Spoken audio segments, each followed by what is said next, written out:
ஏழை மக்களுக்கு, பாமர மக்களுக்கு, எளிய மக்களுக்கு, அனைத்து மக்களுக்கும் நிதியும் கிடைக்க வேண்டும், நீதியும் கிடைக்க வேண்டும். ஆனால் இங்க என்ன நடக்குதுன்னா, நிதியும் சரி நீதியும் சரி ஒரே குடும்பத்தில் இருக்கிறது.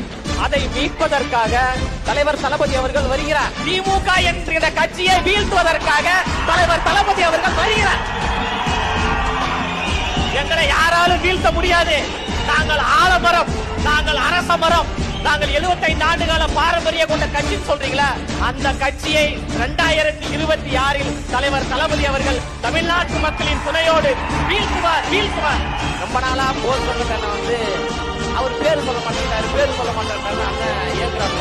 அதனால தலைவர் தளபதி அவர்களே, அடுத்த முறை வாய்ப்பு கிடைக்கின்ற பொழுது எங்களுடைய அரசியல் திமுக திமுக திமுக திமுக என்று சொல்லுங்கள். எங்களுடைய கொள்கை எதிரி பிஜேபி பிஜேபி பிஜேபி பிஜேபி என்று சொல்லுங்கள்.